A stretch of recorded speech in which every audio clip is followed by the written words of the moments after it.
That final scene, that fucking cliffhanger, dude. And here's the thing. It doesn't bother me because I know the ultimate outcome of it, right? But it was so unexpected as far as the execution of that final scene as a whole. Like the entire Hagonko Rakugo, bro. The air of it.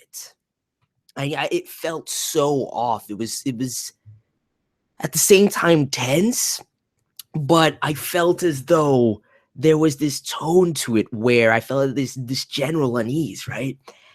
And as soon as I saw Miyakichi, because the whole time I'm kind of entranced by, the smoke wafting from the incense and dancing around, direction, cinematography in this episode, absolutely superb. The character expressions, body language, heavy focus through camera angles and things of that nature. This episode that actually transcended for me the dialogue in many accounts. Although there were some lines that were absolutely incredible. But dude, as soon as I saw Miyakichi, dude, like Yakumo's face, absolutely shook. I'm surprised that he didn't collapse right there and he was able to end it, dude. This episode, dude, Shouwa Genroku Rakugo Shinjuu Sukeroku Futatabi-hen, episode 5. I was gonna start this off and just say before I forget, and we discussed this as normal at length. I don't know how long this review is gonna be, but probably somewhere around the length of the last two. But it seems like people enjoy these live reviews / discussions, so I'm gonna keep doing them. But nevertheless, I have to say you guys were fucking incredible last week. Absolutely blew away my expectations. We hit the goal, so I am starting to practice my Rakugo and refine it because at some point by the end of the season, I will do, my own Rakugo. I don't know. I'm thinking I'm still just gonna do Jugemu, but we'll see what I actually end up doing. I'm gonna leave it as a surprise. Either way, dude, that final scene right now is all I want to talk about before we actually backtrack to the episode, because seeing my boy, dude, hearing his voice yet again, even though it was in this like kind of interstice, like I don't even really fully feel that Yakumo had transitioned over.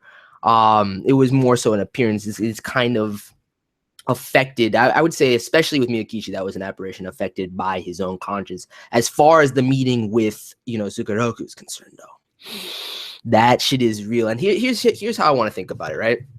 Here's how I want to think about it. Simply put, the reason that this doesn't destabilize me, and even the way they try and frame that PV at the end of it, there's no way that Yakumo is going out at this point. Like, by the end of it, most likely, yes, especially with how much temporal progression I think we still have to go. But not here.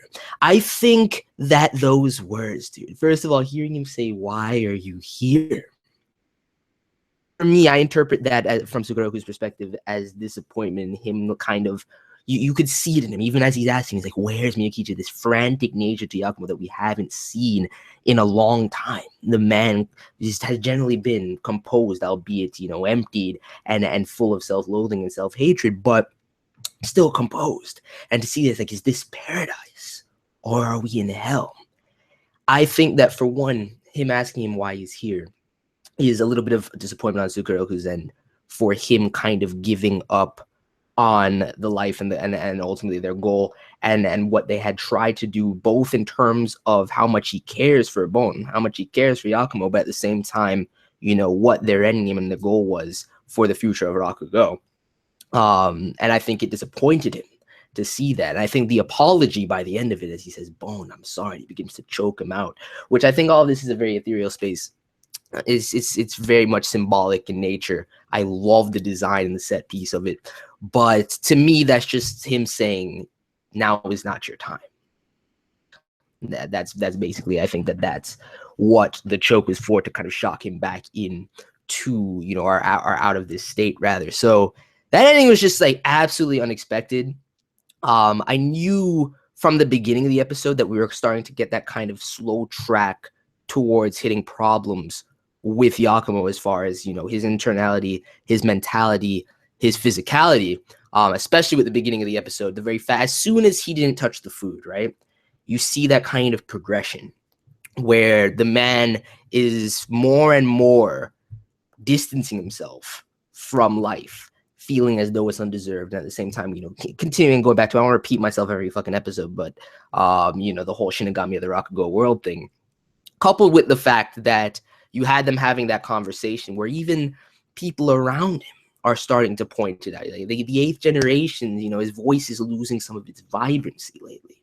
I worry that his health is failing. And we've seen this as the beginning. I think the best way to kind of think about this, especially with the way that this episode was executed, was the opening, which if you saw the change in the opening with Sukeroku in his eyes, I think that signaled it more than anything else with this episode. And I think that showcasing this progression towards Yakumo's ultimate fate. But at the same time, I think what's most important about that is where he has come by the end of it, if he makes peace with everything that's transpired, and what his mentality is like at that point, dude. But nevertheless, let's dive back through this episode real quick, talk about everything that transpired, and kind of work our way back from the beginning. I know I'm going to forget to mention this, so I just got to say it offhand because Shin-chan didn't really get that much shine in this episode, but seeing him watching his papa, man, watching Yota perform in Inokori, or not even, he wasn't even performing at the time, or practicing at the time, I mean, just listening to the tapes, just in awe of his father. It's absolutely, it just warms my heart to see that, man. And then getting berated by Konatsu, which my girl was absolutely adorable yet again in this episode. And that's something I want to talk about too. We're just going to get both of these out of the way before I go back to the episode. I really want to talk about Yota in this episode, as well as Yakumo at length. But with, first of all, her general nervousness and unease, like seeing her, issue that prayer at the shrine, just kind of at the shrine being like, don't let me mess up. Like, don't let me flub it. Don't let me mess up. I'm just like, she's so incredible and adorable. And I think that, and you see it in her reaction in that moment where Yakumo approaches her and he basically tells her, I'm counting on you, indicating to her, and I think that's the first time so directly to indicate to her, his confidence and his trust in her, at the same time imbuing her with a sense of ease in that moment. It was absolutely amazing to witness, and I think that she was even taken aback by her response to it and how much that actually meant to her at that time. So that was awesome to see as well. But either way, I'm just still really, really taken up and entranced by the final scene. Like I said, from the execution of it, the Honganko performance leading into that point of contention and seeing Miyakichi there was absolutely incredible, especially playing it off of the opening, like I said, symbolically what they're doing to change it and showcase this progression. But let's think back to the opening of the episode, right? I love the initial scene with Yota and Yakumo. I mean, again, showcasing that he didn't eat at the time kind of plays into this whole progression. But from Yota's perspective, and I just love the banter and dialogue between them in that moment, because he's like, watching your Inokori is what he says, blasted all the uncertainty from my mind. And it's imbued him with this fervency. But it was interesting to see Yota kind of still question the concept and grasp the nature of how he was to form his own sense of ego. And I actually love the conclusion that he came to, even though it was Higuchi that kind of spurred him to that end. And I'm actually surprised by Yakumo's response to that, but we'll talk about that a little bit later.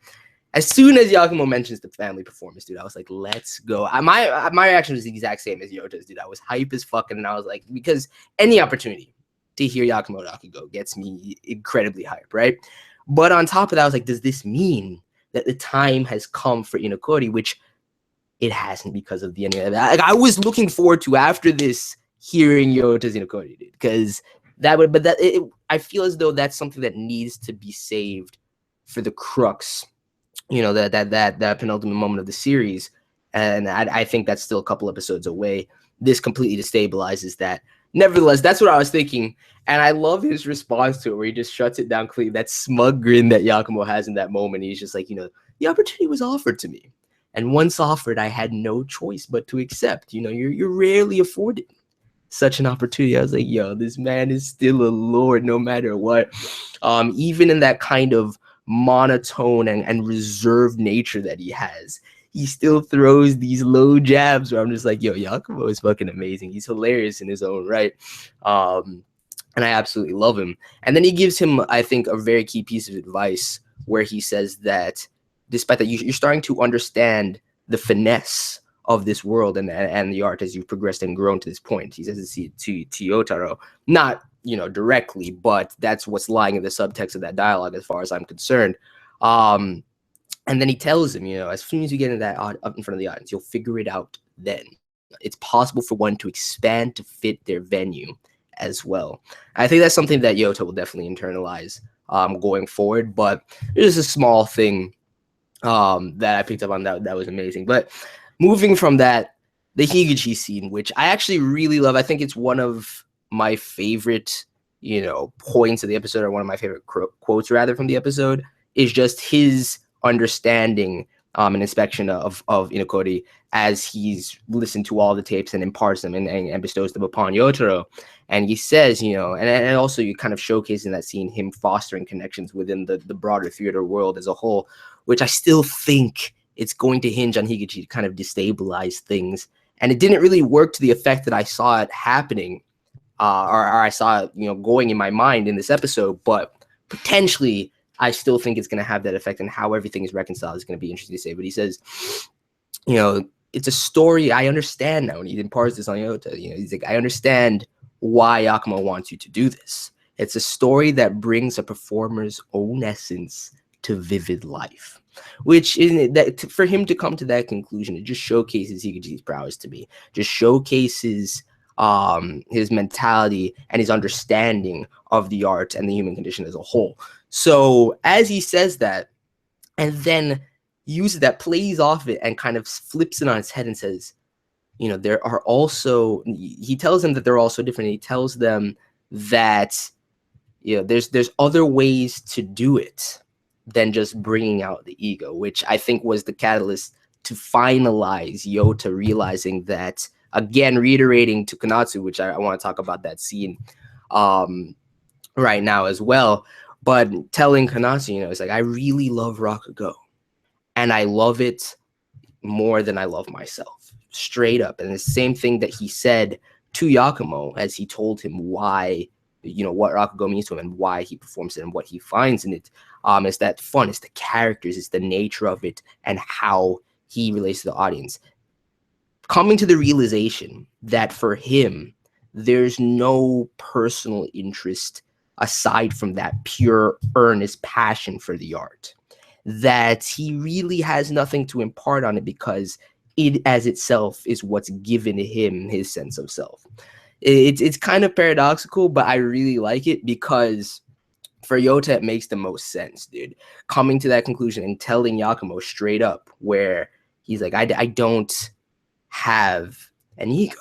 I want to empty, which isn't true, but he doesn't recognize it. He doesn't see it, and he doesn't see it because it's so minuscule and diminished by the overwhelming love and passion that he has for Rakugo, which to Yakumo is nonsensical because for him, it's the inverse of his you know, infatuation with Rakugo and what it's done for him personally in having him find and develop himself personally.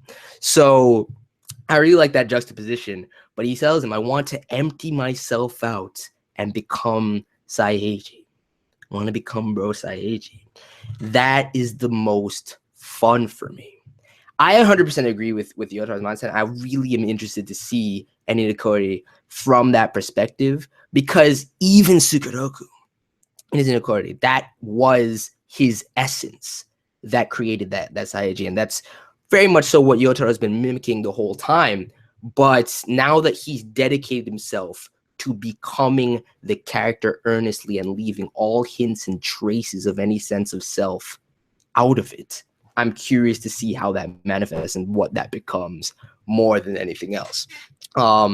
Aside from that, it's good to see Mangetsu for a little bit, even though it only ended up playing into a little joke and more banter with Yakumo.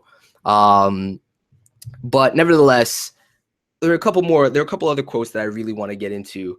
One, and I think this is probably my favorite line from the episode, aside from him telling Yakumo's response and him telling him that he wanted to see Yotaro's ego asserted in Minokuri. He's like, Saiheiji should be the window through which your nature is revealed. And then Yotaro's retort about emptying himself.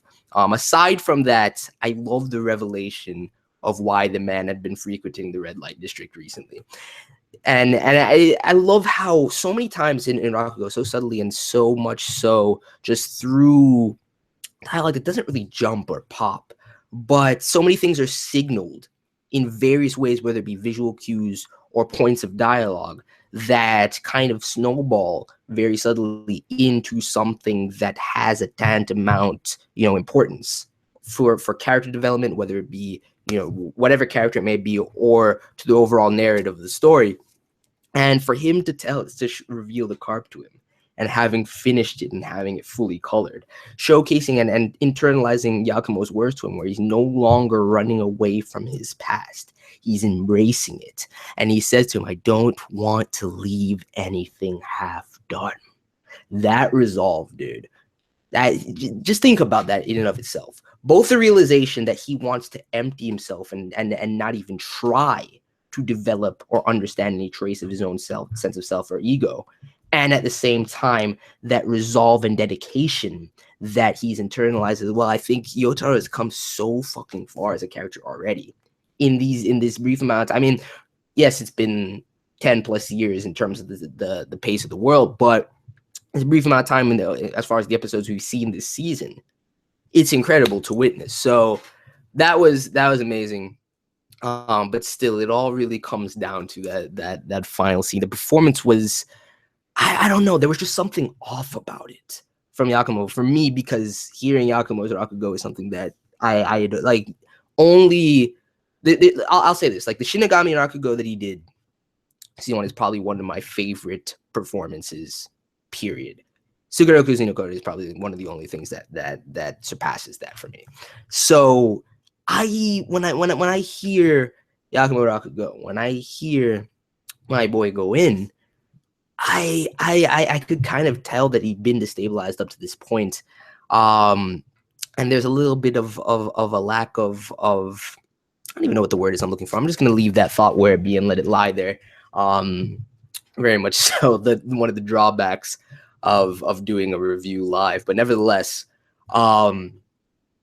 it just felt off to me. So to see that transition into him having to finally, first of all, that the apparition of his internalized demons and his regret, his remorse, his self-hatred, and everything of that nature as far as it pertains to Miyakichi. I especially love the line where he says, my beloved, and visually kind of paralleling that with Konatsu, which to me says a lot symbolically as far as his association with Konatsu and what he sees in her and what it reminds him of and brings up. At the same time, he's like, you're saying I still haven't let you go. Don't joke with me. All this before, appearing before Bone, appearing before Sukeroku and having that line of Bone, I'm sorry, and having him choke him out, which it's all gonna be fine. But it was just as far as symbolism goes, I think it was top tier, and I'm very curious to see what Yakumo's character and how it progresses from this point after that occurrence, as well as Konatsu's interaction and dynamic with him going forward, more than anything after this point as well. Because Yotai can already predict how he's going to feel and react and move forward from this. But Konatsu is something I'm really interested to see. So, nevertheless, things are progressing at an incredibly steady pace. So much has transpired in such a short amount of time for me, and it's all had so much weight and merit. The execution has been phenomenal, both in terms of the cinematographic side, the visual cues, the direction, the art in this episode, which character expressiveness alone, and just showcasing that emotion visually was perfect. Like the fear in Yakumo in that moment, brilliant. But at the same time, on the other end of it, the script has been phenomenal as well. And there's just been so much that I can't wait to see unfold and move forward from this point. So with all that said, I'm done rambling yet again. Let me know your thoughts on this episode of Rakugo. Like I said, I don't know when I'm going to do the performance, but I will do it for certain.